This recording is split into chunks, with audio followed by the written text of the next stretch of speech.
Hello, everyone. Uh-oh. Almost did it again. I did that on my last pod too, Aaron. Welcome back. I'll explain that in a second. Welcome back to the Dynasty Wonderland podcast. That's right. Bonus episode. Bonus episode. That is right. Rub the hands together because the draft ended not too long ago, and we have some instant reaction to what happened tonight in round one. And then we'll, on our normal pod, we'll get back into round two and things like that. But it was a fun round one. We got to discuss it. Mad Chatter MK here with my partner, the March Heron, Aaron Stewart. Don't forget to follow us both at RMK Madness, at AA Ron Stu 09. Aaron, buddy, this is going to be fun. It was a good draft. Oh, absolutely. This was Christmas. This was my Christmas.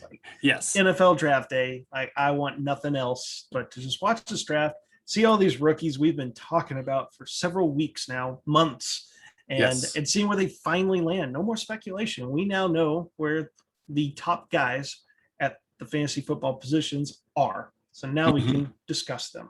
I'm excited. Exactly. And really, this is kind of free agency, now the draft. This is kind of the final thing. And then we go into a little bit of hibernation, waiting for the season to start. But this is kind of the final piece to the puzzle. Obviously, teams are going to have cuts and things like that. So there's going to be some players, people like, sleeper types or maybe even vets that get cut. But for the most part, we're getting to the point where we kind of know what these teams are going to look like. So got a couple more days of drafting ahead of us. Let's get into what happened tonight. Before the draft, of course, news about Aaron Rodgers.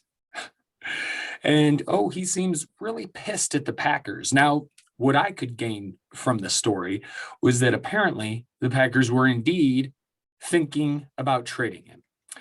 And he found out and got pissed off.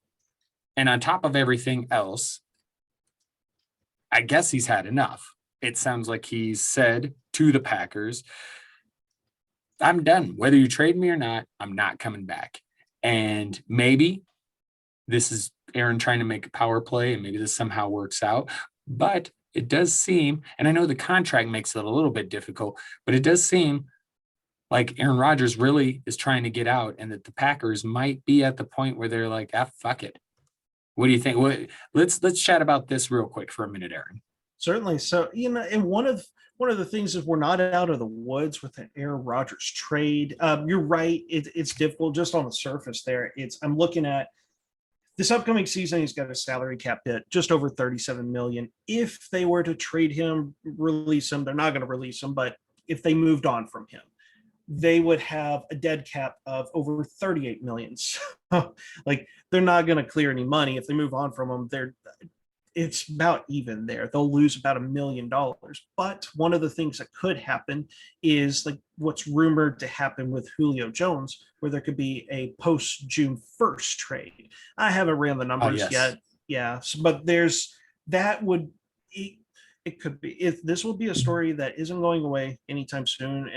And honestly, people that follow the NFL know that Aaron Rodgers and the Packers front office have this hate relationship. It's toxic. I mean, it's going to have to, this is going to end in a divorce eventually. It's just a matter of when.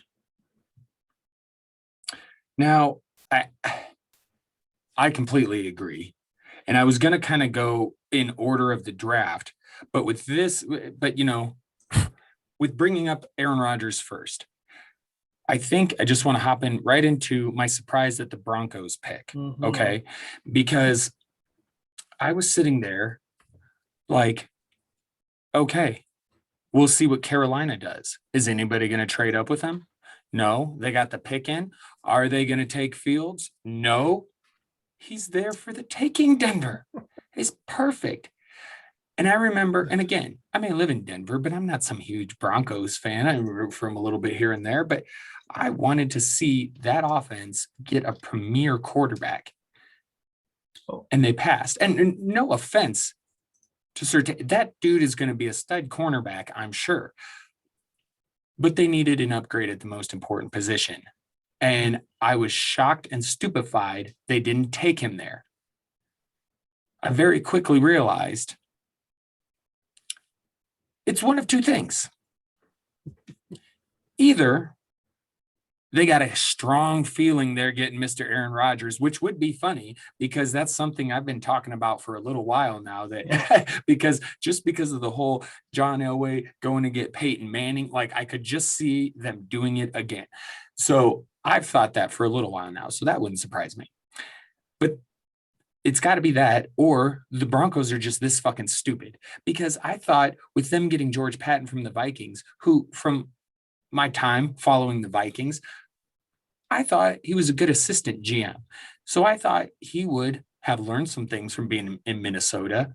And he's made some good moves this offseason already for Denver. I really thought he'd make the smart decision here, but he did not. And so I'm like, okay, either they're that stupid or they know they're getting Aaron Rodgers. I don't know. What do you think, Aaron? Yeah, and it started yesterday before the draft. They did the small trade with Carolina to acquire Teddy Bridgewater, Right. in which they only gave up a 6th-round pick, and people go, wow, like Teddy Bridgewater only netted the Carolina Panthers a 6th-round pick. Well, some of that was Carolina is paying $7 million of the $10 million. Yeah. So for Denver, Bridgewater, they're going to pay him $3 million this year. And anyone that's following me on Twitter, like I went and posted some of the salary cap hits, and like Bridgewater's getting paid less by the Broncos than Jeff Driscoll. I mean, Bridgewater in total is going to make $10 million, but the Broncos are paying him backup money. So when they acquired him, I said the dream's not dead yet for Justin Fields, because Bridgewater I've dubbed him bridge quarterback, because that's what he is. You bring him in to start the season, and then if you've got a young quarterback that needs to develop, you can let him get the practice reps and not have to put him in week 1 and destroy his confidence. So when they got Bridgewater, I said, don't freak out. They could still get Justin Fields. Fields was on the board at 9. I was like, yes, I'm going to look like such a smart person here. This is brilliant. And yeah, when it came up and it was Patrick Surtain, right? Surtain? Yeah. Surtain. I've been saying Surtain, but I think it's Surtain. Surtain. We'll go with that. But hey, look, I look at the offensive players, the defensive players. I still learn their names, but right. I was shocked. I was baffled, because I was like, they brought in Bridgewater. They'll draft Justin Fields. They'll trade Drew Lock to get some of the draft picks back that they could use in other areas. I did pull up their depth chart. It's like cornerback was a need, but man, you're staring at Justin Fields on the board, like who played at Ohio State, was productive, had big games, proven winner, had dual threat abilities. I feel like there's more to this. Like they better be getting Aaron Rodgers. Yeah, absolutely. They better be getting Aaron Rodgers. Is all I got to say. And it's a great narrative. It's like, shoot, like use 1st-round pick like they did to get defense, and then maybe, just maybe, this deal with the Packers is something they're still negotiating. But man, my goodness, it's got to be frustrating to be a Broncos fan when, if you don't have an answer at the quarterback's position, you have no chance of competing. You just don't. And this team has talent everywhere, especially on offense. Oh my gosh. That's why I was bummed, man. I was thinking implications. I was like, oh shit, the Denver offense is going to get Justin Fields. Woo! No, that would have been a best case. And then, you know what, to his credit, the team that did get Justin Fields, the Chicago Bears, my goodness, what was it? Even a blind squirrel finds a nut every once in a while. That's so true. There you go. And this could be the ultimate FU to Chicago Bears fans if this happens to be the pick that saves Ryan Pace's job. What do you do? Crazy would that be? After so many mistakes and fuck ups, this could get him an extension. Right. But it's crazy. But for the Bears, and I saw some of the details. I believe they gave up a future 1st-round pick along with like a couple of day 3 picks. So that really isn't much of a price to pay, like to guarantee to fix the quarterback position that Ryan Pace screwed up 4 years ago with Trubisky. Like, okay. At least he's cleaning it up. Yes. I mean, because this should fix it, because this should make them a dangerous team. I mean, because they already have a solid D. They've got some weapons on offense. Got I Tariq love Allen Cohen coming back. Robinson. I love Darnell Mooney. I Yeah. mean, so like, yeah, it sounds like they have Andy Dalton as the starter, which I would assume you get him out there. You don't want to throw Fields out there game one. But at some point during the season, we'll see Fields, and I can't wait. I can't wait. Yeah. Or maybe he does beat out Dalton. You never know. And from a dynasty perspective, when people may be wondering, well, okay, Justin Fields didn't go. San Francisco would have been ideal. But with Fields being the fourth quarterback taken, like, what do we think about him in dynasty? I'm not worried. The Bears are going to be a team that's playing from behind. More than likely, they've been a top 12 passing offense the past 2 seasons. Like, volume's going to be there, and if they're playing from behind, it's kind of like what Jalen Hurts was able to do in the 4-game stretch, where he was putting up QB1 numbers in 3 of those 4 games. And Fields is much better. In fact, I had like a minor heart attack when I saw the Eagles trade up. I was like, oh my God, they're going to draft Justin Fields. I thought that for a split second. And then I was like, I remember reading something about them wanting to trade up for a cornerback, that they were trying to trade up for a cornerback. So I remember reading something like that. So, yeah. Well, I was just relieved because, like I said, I had this awesome article. I fully believe in Jalen Hurts, but I was like, these guys are really they're going to go draft a quarterback. And then that article I wrote back in February about Jalen Hurts, QB1 in 2021, is going to make me look so bad. Probably have to throw away my fantasy football analytics badge. We get those at Roto Underworld. Mm-hmm. Yeah. And I'll admit, I'm with Fields, I'm a little bit surprised the Panthers didn't take him too, because I had read a couple of things that sounded like they may be looking at quarterback too. So, right. You can't imagine that many teams would have red flags about Fields or anything like that. Maybe Carolina was really cool with rolling with Darnold, and maybe Denver has something else up their sleeve. So, well, and I do get reminded, and it's not to the extreme. It's just this is the player that I think of because, like, I overlook stuff, and obviously the NFL has much more detailed information than you and I do. But like years ago, when Darius Guice like slipped in drafts, and I was just looking at the profile, and I was like, this dude's like, he's a good player, and he still is like whatever you want to like. He produced, but like clearly those reports about like character concerns was a gross understatement, to say the least. So I know that before my rookie drafts, I've got to go and do some due diligence and have to go, okay, I may have to readjust Justin Fields' rankings. Like, I know he's the consensus number 2. I at least need to go and be like, is there more? Is there something under the surface here? Is there something that isn't going to show up in the metrics, but maybe some type of work ethic? I can't speak this evening, but and it's not that I'm going to be like trying to look for something, but it's just I want to go back over information and make sure that I'm not missing something, like I did when I was big on Geis being the clear 102 behind Barkley several years ago. I just want to make sure, with early picks, that we don't screw it up. I've got the 102 in a super flex draft, assuming Trevor Lawrence is the 101. I have a pretty big choice to make. Right. Well, and I got to be honest.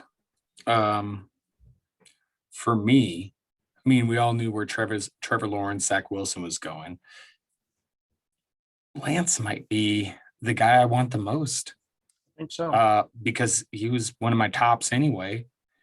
Yeah. And I kind of like the landing spot, Absolutely.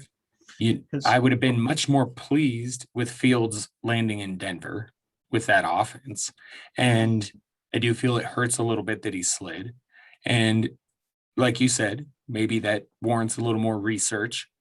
But yeah, I think I'm going to have to take some time to think about it. I'll reevaluate this before next pod, but I kind of like Trey Lance as my top guy right now, based on going to San Francisco and just what happened with Fields. So I don't know. That's kind of what I'm feeling, because people were wondering, and you were steadfast, Mac Jones. I I'm know. glad you were wrong. I'm glad you were wrong. Hey, and that's one that I'm glad I'm wrong. I was just going like, look, if I had to go to Vegas and put money on it, I was I'd like, lean Mac this Jones way. has, yeah, Mac Jones has Right. consistently been there. And so when they announced Trey Lance, I was like, I'm okay with being wrong. Right. Thank you, San Francisco. That offense Making the has right so choice. much, yeah, Yes. so much potential.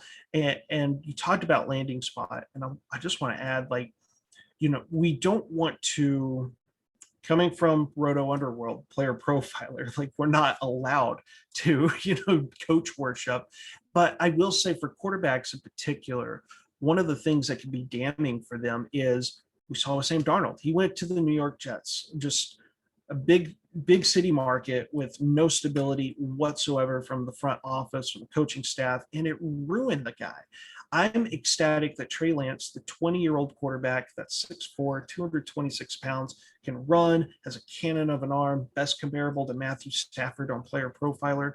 And he goes to San Francisco, a team that was just in the Super Bowl just over a year ago. Like, Right. this isn't a bad team. He's got Right. weapons. He's got obviously Kittle.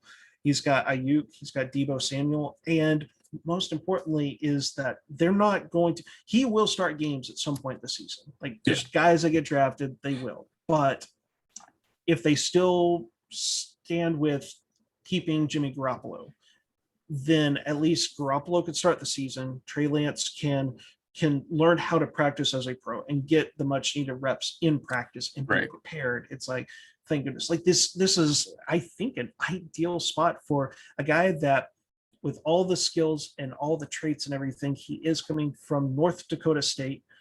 It's a big jump up to the NFL level. If you're Trey Lance, this is the dream spot for him to go to. I agree. And it sounds like the Niners were in on Aaron Rodgers, and the Packers didn't take the deal. And so here we are. And now Aaron Rodgers is like, you probably should have taken that fucking deal. But I'm with you. I love it. And also, when it comes to the coach worship, I'm completely with, our fellows, particularly the Podfather, when it comes to that. But I do think there's a very big distinction between, coach worship, where you're saying, oh, the coaches matter so much that they're going to improve it. And there's a big difference between that and saying, okay, this is a much better spot, coaching wise, everything. Because that maybe there's not a lot of coaches that are going to do that much to it. Basically, there's just some coaches that are going to do a good job staying out of the way, kind of, Right. And you're going to have coaches like Adam Gase. Like, I was one of the first people like, oh no, because I liked Darnold, and I'm like, oh no, not Gase. No, this is bad. Yeah. And it was bad.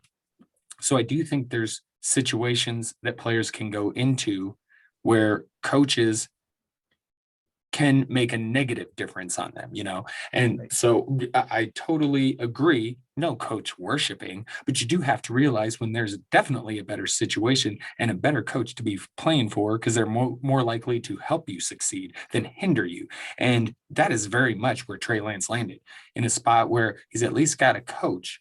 It's going to do everything he can to help him. He's got a good track record. I mean, Jimmy G, for all his faults, when healthy, he played well and won a lot of games, So, I mean, you feel like someone like a Trey Lance could, really pump up that offense a little bit. So I'm excited to see how this goes for sure. And then we had the last quarterback. We talked about Field. We didn't really need to talk about Lawrence or Wilson. We've kind of known that. But Mac Jones, he does end up in New England, and they didn't have to trade or anything to get him. So we'll see. I would say he's more towards the back end of the top quarterbacks for me. But again, he's going to a pretty goddamn good spot. He's going to a place, to a coach that wanted him, that believes that's the kind of guy that fits in their system. And I just think like this could be interesting. This makes me like Mac Jones a little bit more because I feel like this is just one of the better situations. Mhm. So, I mean, obviously this year, some questions about offensive weapons and things like that, but still got the tight ends. We'll see what they do. And Cam's there. So there's a good chance Cam plays a chunk of the season. And we'll see what happens. But I'm actually happy he ended up in New England. Absolutely. Like this was, I started to see, especially when Fields fell to 11, I was like, Mac Jones is going to go to New England, isn't he? It just makes sense. Bill Belichick, Nick Saban, close friends, like they are constantly pushing like Alabama players to New England. And this is a great spot for Mac Jones. And for Yeah. people that are shocked about like Mac Jones lasting till the middle of the first round, like it is important that like with all the mock drafts and everything, everyone wanted to mock 4 quarterbacks to start the draft. Like usually Trey Lance was like the Atlanta pick and Justin Fields was San Francisco or something like that. And it's like, this is just not how the NFL goes, because I am certain that teams after those first 3 picks, they go, okay, what are we going to do? Are we going to pick our 4th quarterback on the board or the top player at a different position? So I think that's why we started to see Justin Fields fall a little bit. I had a feeling like I was really pushing for Carolina to get Rashawn Slater. It was like, get the offensive tackle. But I will say, like the defensive back, J.C. Horn, they did need cornerback help. And it was like, they did get Sam Darnold. Like, that makes sense. I honestly, I was happy with the Detroit Lions because that move is, I didn't know how the rebuild was going to go. Right. I was like, I think teams have gotten I smarter. know what you're saying. Yeah. Keep Like going. teams like we saw with the Miami Dolphins. We even saw a little bit longer with Buffalo Bills, but like teams are finally starting to get it. Like sometimes these rebuilds, it's a multi-year process. The Miami Dolphins, they spent an entire year of trading down, getting draft picks, trading any player that had any type of value. They built up through the line, through the secondary. They did add Tua, but they were still investing in offensive line. And when they made that first pick, and it was Penei Sewell, and the offensive tackle was like, I can get behind that. Build up the offensive line. This wasn't the year to get a quarterback for them. Like they No. still like they got like Jared Goff's not good, but they're paying him. Might as well play him to at the very least develop any receivers that they may bring in on day 2 or early day 3, so that next year, if they decide to take a quarterback, because Detroit is expected to be one of the worst teams in the NFL. There's just not a lot of talent, but get it like the fact that they went and got offensive tackle is like, that's how you do it. Because I'm also going to turn this to bashing another team, the Cincinnati Bengals. What the hell are you thinking? Like I had in the notes when we had Cody on, and I had in my notes, I didn't bring it up, but when we were talking about best case and worst case scenarios for rookies, one of my worst case was Jamar Chase to Cincinnati. He's talented, but I was like, he goes to Cincinnati, he's going to have to compete with T. Higgins and Tyler Boyd. It's like, that's not quite what we really want. But also, like, my other thing too was you have Joe Burrow and his knee got all kinds of messed up. He had surgery. It was like, because they couldn't protect Joe Burrow. Their franchise quarterback got hurt. This should have been a no-brainer for the Bengals sitting at 5 with their choice of whoever was number 1 on their board at offensive line, especially offensive tackle. And I was like, I don't care if it's Slater. I don't care if it's Sewell. Like, they need to get an offensive tackle to protect Joe Burrow. And I turned to my buddy. My buddy he was just kind of watching it with me, but like, he's not much of an NFL fan. And I said, the Cincinnati Bengals are the trash organization in the NFL. I said, they're going to draft Jamar Chase because Joe Burrow and Jamar Chase were teammates at LSU. And Joe Burrow threw 60 touchdowns, and Jamar Chase caught most of them. He got the largest portion of them. I said, watch. That's what the Bengals are going to do. It's going to be the dumb move. If they're smart, they'll draft the tackle. And then when it came in, I turned to him and gave a look, and I was like, that's why they're the trash organization in the NFL. I as far as the Bengals go, I agree. Because football wise, it's stupid. Fantasy wise, I love Jamar Chase. Mhm. And I I just think you didn't draft him for any other reason than to be Joe Burrow's guy. Right. So he's gonna be the guy. This sucks for Tyler Boyd. Um, Yeah. because I feel like T. Higgins will be the two. So kind of sucks for Tyler Boyd. And maybe he'll have games here and there, but it does feel like they drafted Chase so that there's that Burrow Chase connection. They want to recreate that. And I'm sure they will to an extent. Jamar Chase is that good. So it'll be interesting. I like it for fantasy, but yeah, it football wise, a bad idea. Bad idea. Now the team you mentioned, the Dolphins, I really liked their wide receiver pick. Absolutely. Like, this is great. Like, okay, so now Tua, he's got Fuller, Parker, Waddle. I kind of like this. Hmm. He's got lots of weapons. Uh, at least for the moment, we'll see what happens, particularly tomorrow or today. I assume when most people will listen to this, Yeah. we'll see what they do at running back. But I mean, we both like Gaskin, and so we'll see if they keep him, but or if they go with another running back. But he's got weapons, and like you said, they did this smart. And when you were talking about that earlier, it's like the Cowboys. They built up this great offensive line, and then it was like, okay, now we can get. Now they should have done more with the defensive side of the ball or a better job, but then they build up the receivers and they got the quarterback. And so now their offensive line's gone down a little bit, but they were trying to do it the right way. And that's Miami was trying to invest in the line and things like that. And like you said, they got Tua, and then they're bringing weapons for Tua now. And I continue to like what Miami is doing. Absolutely. And one of the Jalen Waddle absolutely fit the role too, because when I really thought about what they were putting out there, it's like Will Fuller is your deep threat guy. Mhm. Devontae Parker is more of a flanker type of guy. I Right. guess, like, he has some athleticism, absolutely. Mhm. So, but it's like you've got Fuller and Parker on the outside, and then Waddle could be this just crazy mismatch of a weapon in the Right. slot. Or maybe they put Waddle, who has all this speed and explosiveness, maybe they line him out wide, and Parker. I I laugh because I'm reminded of his old beef with Michael Thomas. Maybe Devontae Parker plays a Michael Thomas type role and becomes Mhm. slant boy. Right. So it's this is great news for people like me that have Tua Tagovailoa in dynasty leagues. I'm like, oh yeah, wheels up. You've got Got him Fuller, on a you've few got Waddle. rosters, and like Yeah, I knew some people were panicking, and I'm like, nope, I'm holding steady. I believe in Tua, and I absolutely. think this is great news. Like, Eh, he's got weapons. Yeah. And one of the things you may have noticed too is that the first three receivers that were drafted, we hadn't really talked about the third one yet, and that could be a Mm, segue into this.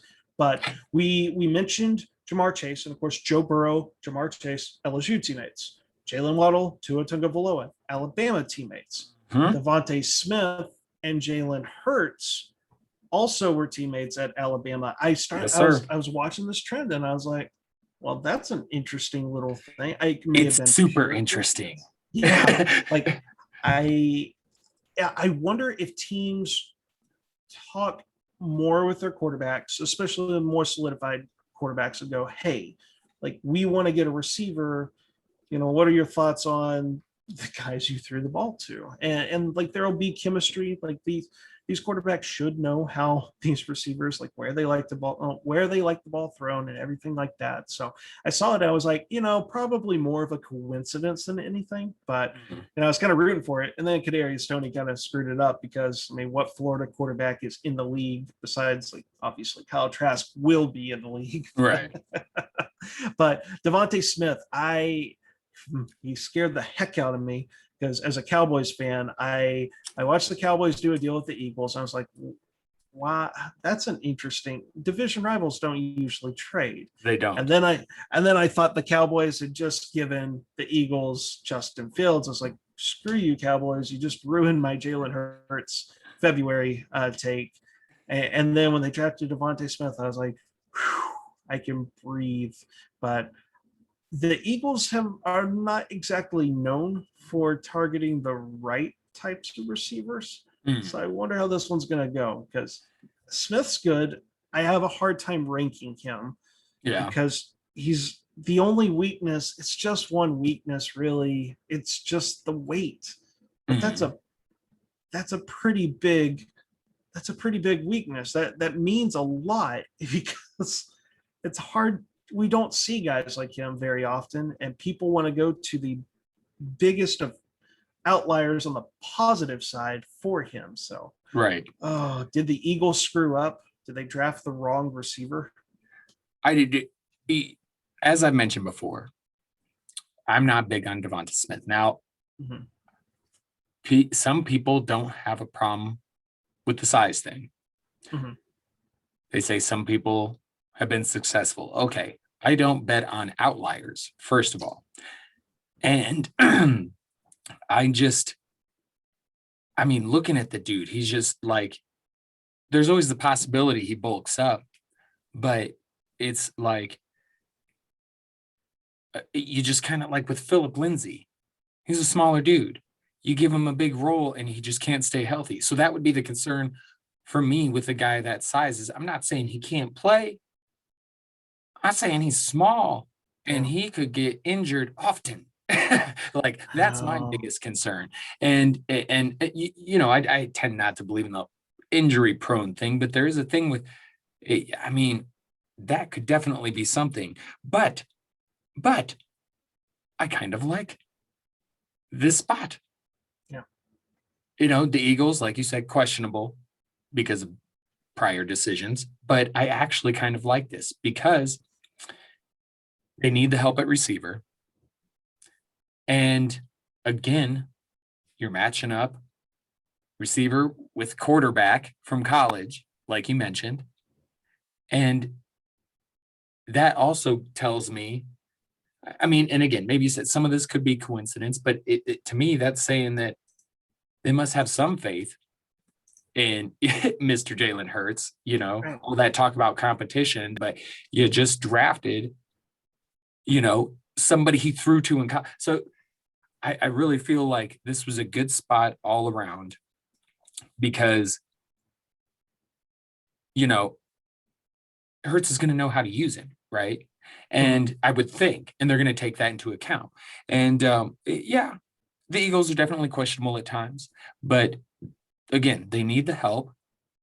He's got prior chemistry with the quarterback. I feel like this was a good pick for them. And again, I'm not big on Smith, but I this is one where it goes. I guess I like him a little bit more. I don't know. Certainly.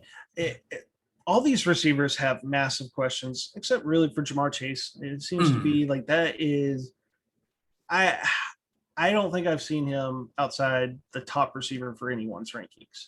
Right. And of all the other receivers, it's getting really hard for me to keep Smith out of the number 2 wide receiver role because you go Rashad Bateman. Well, he's a lot smaller than we thought. Right. There's Terrace Marshall, and there are questions about like why didn't he do more? And then like there's this weird kind of possibly medical, which we saw him projected to be a late first round pick, and he did in fact slip. So there must be something to the injury history. And it's like, I'm curious on what it is on that medical, like the medical files there that are being flagged by teams. Right. And Waddle seems to have the explosiveness, but we talk about the personification of what a black box prospect is. That's Jalen Waddle. We don't know much. We have a very small sample. When I watch Alabama games, I'm like, yeah, you can tell that he's explosive, but it's, man, like I don't know how explosive. I don't know how dynamic. It's too many question marks for me to safely go Jalen Waddle's a number 2, and Rondell Moore and Elijah Moore they didn't get drafted in the first round, and with kind of smaller size, it's like, is their upside kind of limited as maybe being these really, really productive slot receivers. So it's my wide receiver rankings. It's like when this draft's done, or at least tomorrow's done, and I have a better picture of who the top, 7, 8 receivers are. It's like I can Right. kind of go in this a little bit more, but I sit there and I go, man, if you don't get Jamar Chase, your best bet is to wait and just let everyone else draft receivers, and then you pick whatever receivers left. Right. I still have some faith in Bateman. It's nice he went in the first, and I do think Yes. I do feel like Baltimore is going to make an attempt at passing the ball more, because they were Lamar was even saying shit last year of how teams knew what they were fucking doing and stuff like that. Like, Harbaugh's a good coach. And so again, no coach worship or anything, but he's not a fucking idiot. He's going to make some adjustments, so you can expect them to be a little more pass heavy. And, they're still going to do their thing with the run game because that's what they're great at. But I do believe the passing will be more involved. And this could be good for Bateman. Obviously, a little concern. See, I love Terrace Marshall, and I know there's some questions about him. And I was hoping he'd go in the first. And I was okay if he didn't go in the first, as long as he went to a good spot, at some point earlier in the second. And you do kind of have to wonder now, like, if there's some medical questions there, how far does he fall? So I'm going to be watching particularly him on day 2, because he was one of my top guys. I was hoping someone would snag him up at the end of the first. And it's not. It's day Like 2. Green Bay. Well, oh man, they passed on. See, that's another thing. I did have that on there, and I forgot to mention it when we were talking about Aaron Rodgers, but that's got to push that narrative even further, that he's going out of town, because they again did not take a wide receiver. I was watching Jake Tobridge on Twitter, and he's a Packers fan, and he was just like waiting, and he was just like, there's only one team left between us and Rondale Moore, and then the Packers took the cornerback, and he was not happy. So and it's just sure like, if I saw Rondale Moore being projected as a first round pick. So it's like, maybe something happens day 2 tomorrow when they get in the second round. So we'll see. But I feel for Packers fans. I have a Packer fan in my main dynasty league, my longest running one, and he's just between the Aaron Rodgers trade rumors and the Packers just refusing to give Rodgers any type of help. He's conditioned at this point, and I think he represents a lot of Packers fans. They are just conditioned to be disappointed in their front office there. Maybe there is some method to their madness. I mean, it could be one of those 3 years down the road, we look back at last year's draft and this year's draft, and like, oh, you know what? They actually got the drafts. Seattle during the Legion of Boom years, they always, and to this day, it's a good thing Seattle doesn't have first round picks, because every time they make a first round pick, it's always this guy that ESPN will go, this is a guy we had a 3rd round grade on. So oh, I know. They never seem to get the value pick, but more often than not, I guess the pick works out. So what do you say? But right. With Bateman too, for people, if they are seriously going to fade him because of him landing in Baltimore, people this year went, I'm not going to fade players because of their destination like they did with AJ Brown 2 years ago. When and AJ Brown doing it again. Yes. So, Bateman is one player that he right now, I can't have him any lower than 3, right? My rankings will definitely have to go and adjust. It's these top 8 receivers after Jamar Chase. It's wacky. Yeah, it's hard to tell. It's hard to tell. I haven't quite nailed it down yet. It's they're pretty close, but it's, some of these things like a Terrace Marshall having medical concerns, something like that helps with the rankings, because it's okay, maybe I can knock him down a little bit. But Bateman, don't fade this guy, because because of his current situation. We see these situations change all the time. Baltimore used their very first draft pick, their first of 2 first-round picks on a receiver. They clearly want to address the position to make it better.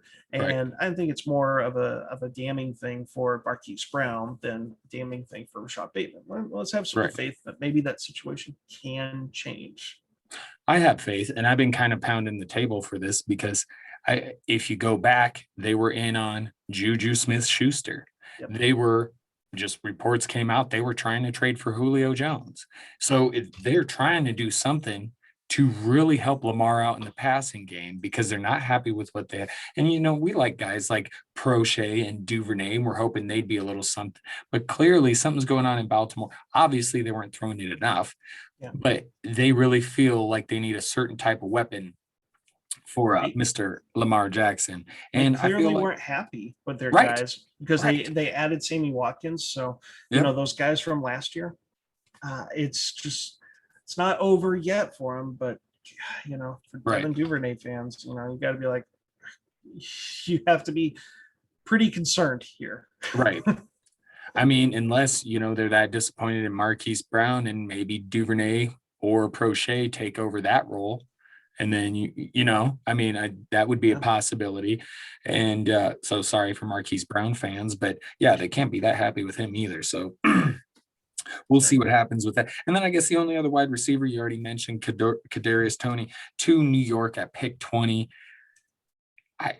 I don't care. It kind of sucks because I was looking for really Galladay to kind of be a monster hog or a target hog there. And even though they got some other guys, but it's kind of like you got Sterling Shepard, you got Darius Slayton, you signed John Ross, and then you signed Kenny Galladay, and now another receiver. So definitely goodbye, Darius Slayton. We'll see. I've heard rumors weeks ago about them shopping Sterling Shepard, so maybe he gets traded. I don't know.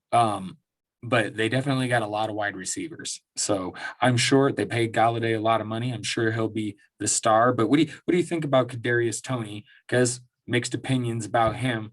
What do you feel about him in New York? Well, we love the draft capital. I mean, he got first round draft capital. That's huge in terms of that's why I've got to have him in my top 8.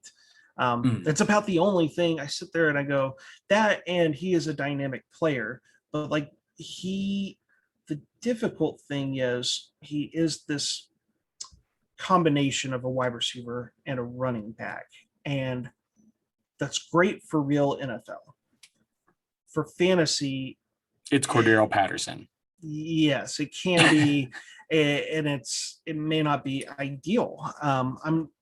If I draft Toney in rookie drafts, it's because of value, but I'm not exactly excited about making the pick. I don't think that this really affects Kenny Galladay much. I think it affects more of the incumbents there of Darius Slayton, Sterling Shepard. As you mentioned, there's trade rumors for both of those guys. And it's a good reminder of Slayton. Slayton is he's just a guy. That's really he congrats to him on his rookie season, being able to take advantage of opportunities and make a name for himself. And because of that, he has probably secured himself a future second contract when that time comes. But the way I see this is Galladay's the alpha. Toney is this gadget player. Maybe they utilize him in the slot. And I'm not too worried, but I will say in total this offseason, Galladay, Toney, they signed Kyle Rudolph. The Giants, they quietly have some decent weapons there. Daniel Jones has got some options there, and it's going to make and break. I mean, Daniel Jones, 2019 first-round pick. We saw with the Jets that after 3 years with Sam Darnold that they didn't see enough, and they moved on. They're not worried about sunk costs. In days past, they will hold on to these franchise quarterbacks longer than they should. So what I take away from this is I sit there and I go, they are giving Daniel Jones all the weapons to possibly succeed. And I really the thing I like more about the Toney selection is that they traded down in the draft and got a future first round pick, and still came away with a guy that in the NFL can be an electrifying player. In Right. Dynasty, I don't know what to think of him. We're really having to trust people that we're friends with, like Cody Carpentier, to tell us more about Kadarius Toney, because the analytics there, you look at the profile and you're like, I don't see it. Right. Because nothing besides he runs fast. Yeah. But yeah, at least they traded down and still added an electrifying playmaker. And watch out for the Giants. Like, in terms of that offense I is do going to like be a it. lot better. Yeah. And I've spoke about Daniel Jones in a couple of different articles this offseason because I really do feel like I don't think he's something special, but I do think he can be solid in fantasy. And Yeah. because I do think he's got some game as a quarterback. And believe people got to remember, yeah, he fell down once, running for a touchdown, but Duke can run a bit. So, I mean, I, lots of more weapons. You're going to have Saquon Barkley back. Now he's got Kenny Galladay. You add more weapons. I mean, like you said, this could be a very interesting team this year, the New York Certainly. Giants. And I'll say that one quick thing in one of my dynasty leagues, I moved on from Evan Ingram, and so seeing them draft a receiver in the first round, I'm like, that's along with all the additions and free agency. I'm like, good move. It was time. It was time to Yeah. move on from Evan Ingram. I feel you. I've moved on from Dalvin Cook in a couple of different leagues, and I've actually in one of them where I moved on from Dalvin Cook, I got this one guy trying to trade me J.K. Dobbins, and he mainly wants picks and Chase Edmonds. So I might make this work because I'll give a couple picks and Chase Edmonds for J.K. Dobbins.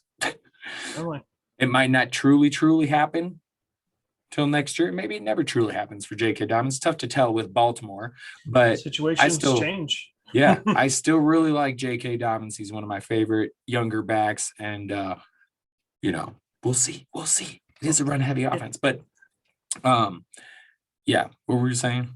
Well, and you were moving on from Ingram. Sorry. Right. And I think you bringing up J.K. Dobbins, we can absolutely segue into the running backs. We saw two running backs get drafted in the first round, and we saw one of them was not surprising.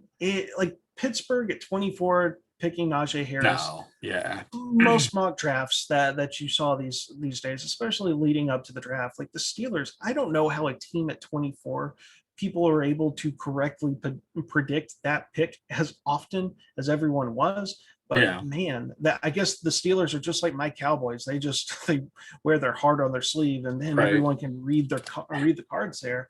And there's opportunity. I mean, Najee Harris enters a backfield that includes Anthony McFarland, Kalen Balaj, Jalen Samuels, Benny Snell. It's not an impressive group of talent at the running back position. Najee Harris should enter day one, be the starter, should be the guy handling all the work. Yep. And yet, despite that, I'm not excited about him. Nope. I don't like the Pittsburgh situation because the Pittsburgh's offensive line, Warren Sharp, he put a tweet out during the draft, like right after the pick, talking about how that doesn't fix the problem. The problem is their offensive line. The team got old. Really fast. It is so sad to see a team like the Pittsburgh Steelers that have been one of the more premier teams in the NFL that are just making bad decisions. Why the heck are you drafting a running back in round one when you've got an aging quarterback? You've got receivers that are going to be free agents. Your offensive line's falling apart that started with the center retiring. All these issues, and it's like you use your top draft asset on the one position that you shouldn't draft in the first round, outside like kicker and punter. So I'm not excited about Najee Harris because he wasn't my RB1 before the draft. Right. And we don't know where Javonte Williams is going to land, but Graham Barfield, he has his yards created series, and I'm not I will take one small part for that because it is behind a paywall. And for these creators, you've got to pay and support them, right? But Right. he's at fantasypoints.com. There is one stat, just one stat on his yards created model that I want to point out. That's his missed tackles forced per attempt. It is 93rd percentile. Like, a common comparison to Javonte Williams is David Montgomery. And I'm here to say Javonte Williams is better than David Montgomery. Like, his yards created model was painted a much brighter picture for Javonte Williams, because he's been my RB3 because it's kind of by default. There just isn't really any serious contenders, in my opinion, for Javonte Williams. But taking into consideration Williams being 2 years younger, so in those prime years of getting that production before age 26 or before 27, like, Javonte Williams has 2 more years of NFL production to give us. And honestly, I sit there and I go, I don't think it's too hot takey to move Javonte Williams up to RB1 with this, where I wasn't a Najee Harris fan, and then Travis Etienne, who we'll talk a little bit more in detail, but he landed in Jacksonville with James Robinson. So how's that going to go? So pending his destination here, it's like Javonte Williams could absolutely bump up to RB1 for me, and I don't think that disqualifies my status as a fantasy football analyst. Yeah. No, dude, I honestly kind of agree with everything you said. We spoke before the pod and you were telling me some of that stuff, and I'm like, man, that does make me feel better about Jay Williams. It really does. Because me, and we talked about it on the last pod with Cody, when we did Who You Sour On, Najee, for me, like, I'm just sour on him. And yeah, it's like he's going to a spot where they're probably going to run him. But again, the offensive line, and it's a bad football decision. It's just kind of yuck. And then Travis Etienne, you want to see him go somewhere like in Atlanta. And so going to Jacksonville, and it stinks because there's a bunch of Jacksonville fans on Twitter like, we told you, Travis Etienne. And then people like, how's them James Robinson fans? And I'm not even that big of a fan. I was just like, I thought it was cool. I talked about him last year, and he ended up being badass in 2020. So it was just kind of like, that's kind of a bummer for James Robinson, but we'll see how this all plays out. It's kind of messy. So, I mean, landing spot isn't everything, but it's going to be very interesting to see where Mr. Javonte Williams goes tomorrow, because it's going to be tomorrow.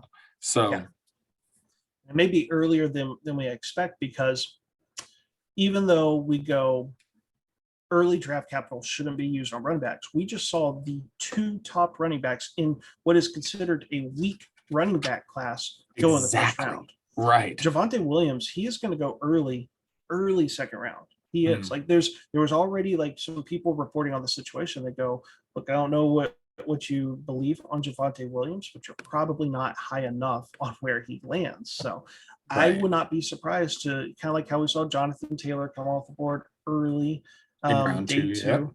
Yeah, in round 2, and Nick Chubb early in round 2. Not that Javonte Williams is that type of running back model, but in this class where now that the top 2 running backs are off the board, I mean, let me take a look real quick. I've got the board I'm looking at.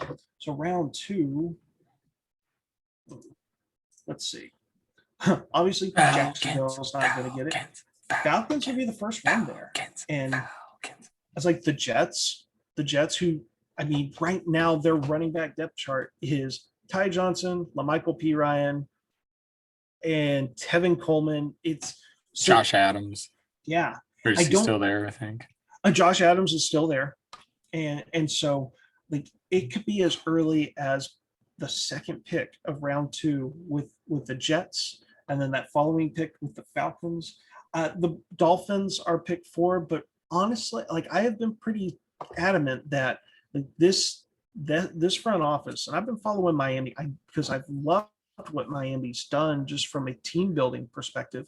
That's not what they do. They don't invest draft capital, like heavy draft capital, day 1, day 2, in running backs. They know they're able to find a Miles Gaskin around 7, and he's productive. They last year it didn't work out, but they traded a 5th-round pick for Breida because they're like, he's got all the traits, he could be productive. Like that's what they do. Like it is mid to late day 3 draft capital and undrafted free agent guys that they utilize. They don't go for high profile guys. Well, yeah, Salvin Ahmad, who was cut from the Niners, Yeah. like that dude, he didn't even like. If you see his profile, it's not super impressive, which is why I was never like super in on him. But the Dolphins, they're just putting backs in there and letting them get the work, and it's working. So yeah, why spend a high pick? So we got to hope they continue that trend. I could see a few spots. I mean, the aforementioned Denver Broncos could use a back. I mean, they've got Mike Boone and Royce Freeman behind Melvin Gordon, and Melvin Gordon's pretty much toast. So, I mean, that's not a bad spot for a running back either. I think definitely the Jets. So yeah, there's some teams. We'll have to see what happens. But yes, I would be shocked if he makes it. If he makes it past pick 10 of the 2nd round, I'd be shocked. There's just so many teams that could utilize a running back that if they don't if they don't get Javonte Williams, it's a massive drop off. I mean, Kenny Gainwell, if he goes to the right team, yes, but he has to be utilized in a very special way because he's this wide receiver running back like combo. So we saw, like, I was shocked that ETN was a 1st-round pick. I felt like Najee was, because of his size and everything, and Pittsburgh just falling in love with him because they think they have Le'Veon Bell 2.0. When ETN went in the 1st round and it was the following pick, I was like, oh boy, get ready for it. Javonte Williams, he's going to be off the board the first 10 picks of round 2. And I'm ready for it. I am ready for it as well. I love day 2. Speaking of day 2, we're going to get into that tomorrow or today, most people listening. But before we do, the last one, the only thing we didn't talk about yet was the Falcons selecting Mr. Kyle Pitts, the only tight end taken in round 1, of course. And, the hype continues. What do you think about this selection, Mr. Aaron? Because for me, I mean, it doesn't really change how I felt before. I thought there was a good chance he would go here. And, I'm just willing to not spend the high draft capital, particularly if you're we're a Dynasty podcast, but particularly in redraft, because as for now, Julio's still there. And based on what you're saying with his contract, there's a good chance he's going to be there this year. So does the July 1st trade, would that work with a Julio? Yes. So they could you did mention that previously. Okay. Yeah. So they still could. So let's say they do trade Julio. Let's say they do get that done. Then what do you think of Kyle Pitts?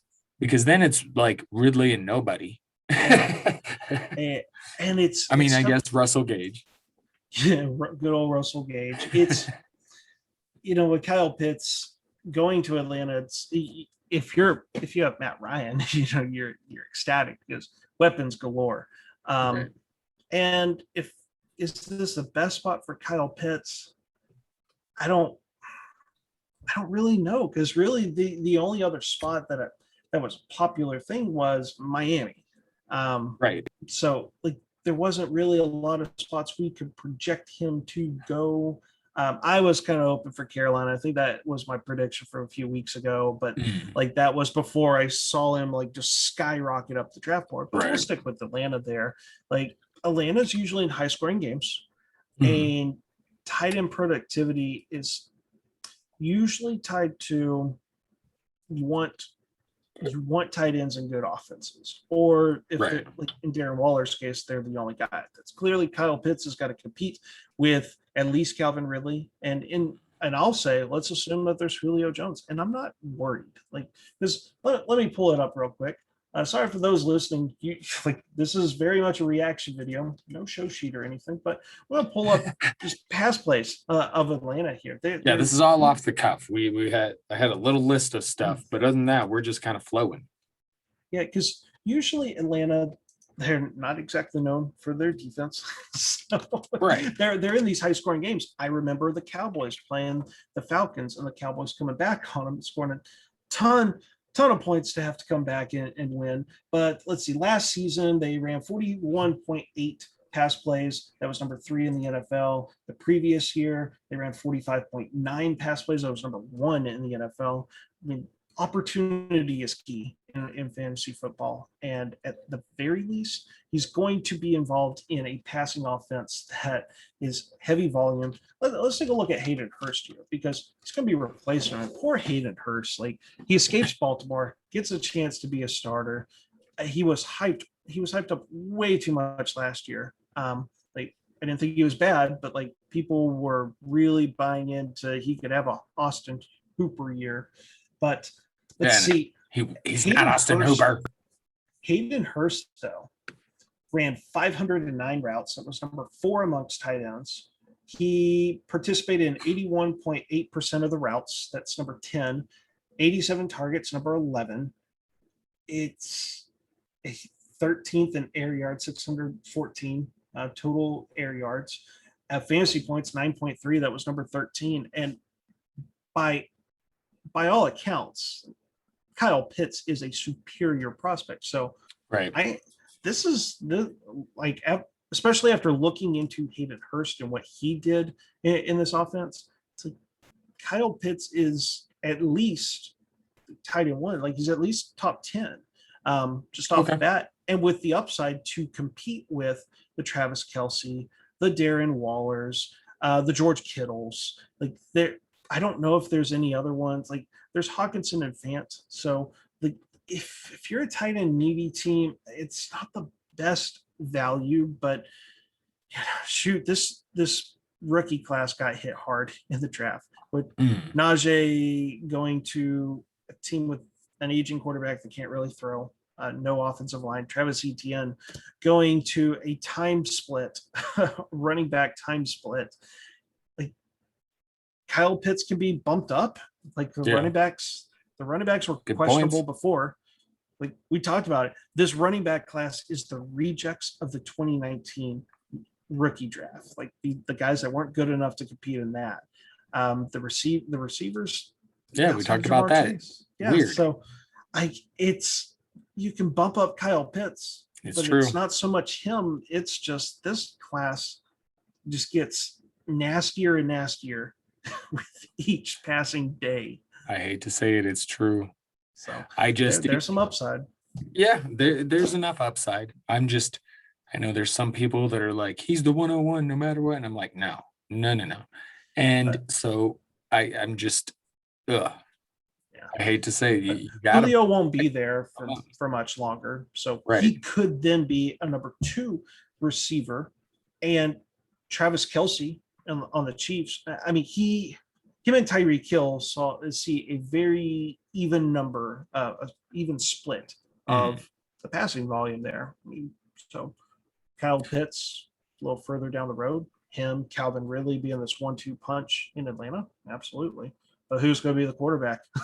Yeah, we'll see. And part of my strategy has always been, and I've wrote about this, spoke about this, but I'm of the firm believer you do want a higher end tight end, just like you do want those mobile quarterbacks. There's not many of them. You want the rushing upside because it gives you such an edge at the position.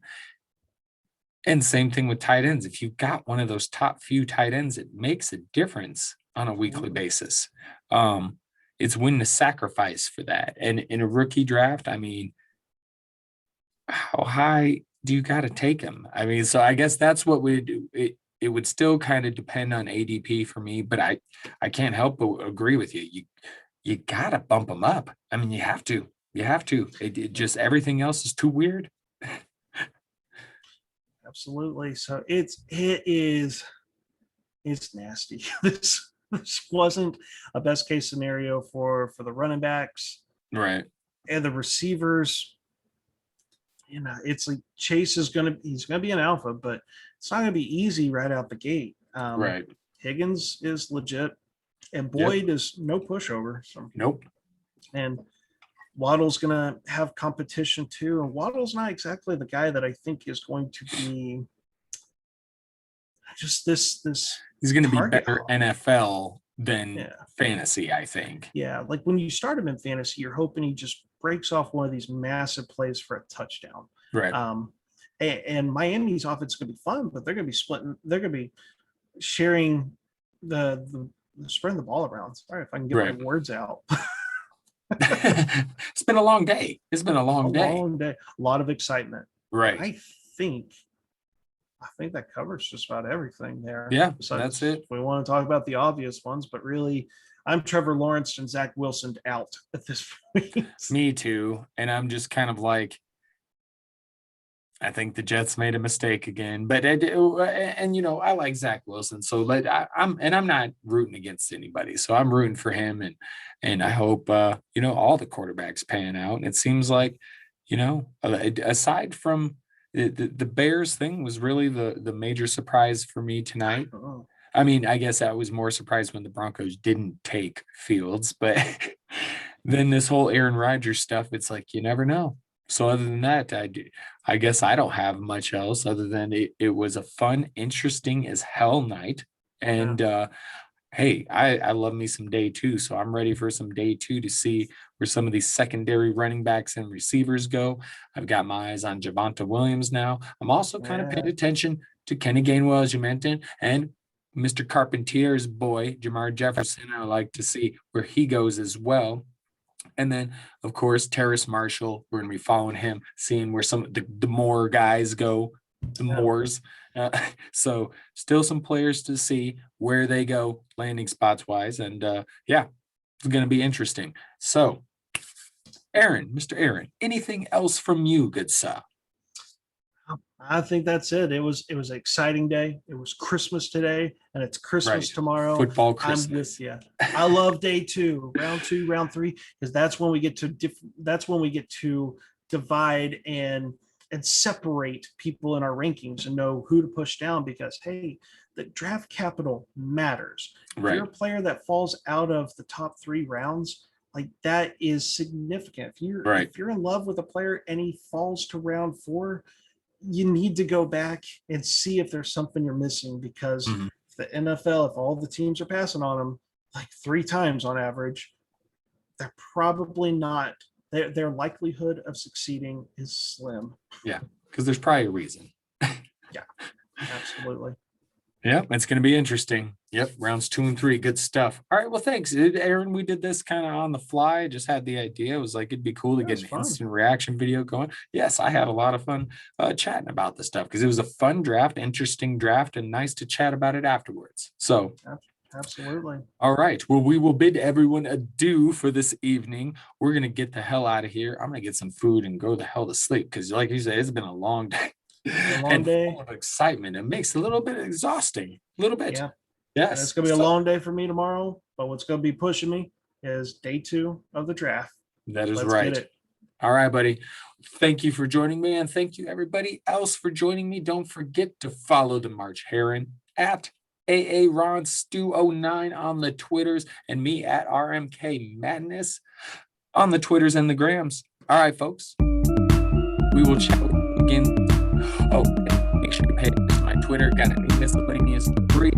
Make sure you pay attention to Aaron when he's working on a new article, all sorts of stuff.